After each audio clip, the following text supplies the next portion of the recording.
నా తీర్పు చెప్పే ముందు ఊరి పెద్దయిన చెంచలమ్మ గారు ఈ పీఠాన్ని అధిష్ఠించాలి. నాకింత గౌరవాన్ని, హోదానిచ్చిన చెంచలమ్మ గారు ఈ పీఠం అధిష్ఠించే తన ముందు నా నిర్ణయం ఏంటో చెప్పాలని అనుకుంటున్నాను అని చెప్పేసి అనగానే, ఊళ్ళో వాళ్ళంతా చెంచలమ్మ గారే వెళ్ళాలి, కూర్చోవాలి అని జేకొడుతూ ఉంటారు. ఆ మాటలు విన్న విజయమ్మ చెవులు మూసుకుంటూ ఉంటుంది. చెంచలమ్మని జేకొట్టడం తట్టుకోలేక. అలా అందరిని ఆపండి అని చెప్పేసి చెంచలమ్మ ఆపుతుంది. వాళ్ళని ఆపి సరే అని చెప్పి పైకెళ్ళైతే పీఠం దగ్గరికి వెళ్తుంది. ఆ చైర్ వైపు ఇక సింధూర వైపు చూసి పీఠానికి దండం పెట్టుకొని ఆ చైర్ మీద కూర్చుంటుంది. అందరికీ దండం పెట్టి ఆ చైర్ మీద కూర్చోగానే, మీ అభియోగం ఏంటో చెప్పండి, ఇక మీ తీర్పు చెప్పండి అని చెప్పేసి చెంచలమ్మ అనగానే, ఇక చెంచలమ్మ అలా కూర్చున్నది చూసి సింధూర, నేను మా తల్లిదండ్రుల కోరికను తీర్చాలని అనుకుంటున్నాను అని చెప్పేసి అనగానే చెంచలమ్మ ఒక్కసారిగా షాక్ అయి చూస్తూ ఉంటుంది.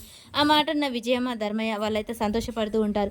నా తల్లిదండ్రులు ఎంతో ప్రేమగా చూసుకున్నారు. వాళ్ళు కోరిన కోరికలో న్యాయం ఉంది కాబట్టి నేను వాళ్ళ కోరిక ప్రకారం పెళ్లి చేసుకోవాలనుకుంటున్నాను.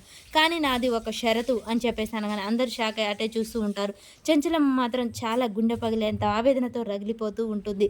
ఇక సింధూర ఒక షరతు ఏంటంటే, నా అత్తమ్మ ఎంత ప్రేమగా చూసుకుంటుందో, ఎంత ప్రాణంగా చూసుకుంటుందో, అంతే ప్రేమని అంతే ప్రాణంగా చూసుకున్న అబ్బాయిని పెళ్లి కొడుకుగా తీసుకొస్తే నేను పెళ్లి చేసుకుంటాను అని చెప్పేసి సింధూర అంటుంది. ఆ మాట వినగానే ఇక చెంచలమ్మ మాత్రం చాలా సంతోషపడుతూ ఉంటుంది. చెంచలమ్మ ముఖంలో ఆవేదన మొత్తం పోయి నవ్వు అయితే వస్తూ ఉంటుంది.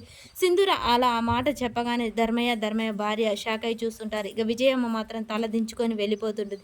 అలాంటి అబ్బాయి నాకు పెళ్లి కొడుకుగా తీసుకొచ్చిన రోజే పెళ్లి చేసుకుంటాను. ఒకవేళ అలాంటి అబ్బాయి పెళ్లి కొడుకుగా రాకపోతే జీవితాంతం ఈ పెళ్లి చేసుకోను. చెంచలమ్మ గారి కోడలుగానే ఉంటాను. అలాంటి అబ్బాయి తీసుకొస్తే పెళ్లి చేసుకుంటాను అని చెప్పేసి అనగానే విజయమ్మ మాత్రం ఇంక తల దించుకొని చెంచలమ్మ వైపు చూస్తూ ఉంటుంది. చెంచలమ్మ విజయమ్మ వైపు చూస్తూ ఉంటుంది. అలా మీ అందరికీ నమస్కారం, ఇదే నా తీర్పు అని సింధూర దండం పెడుతుంది. ఆ మాట వినగానే ఇక విజయమ్మ అక్కడి నుంచి వెళ్ళిపోతూ ఉంటుంది. చెంచలమ్మ మాత్రం చాలా సంతోషపడుతూ ఉంటుంది. మరి అలాంటి అబ్బాయి దొరుకుతాడా? దొరికితే పెళ్లి చేస్తా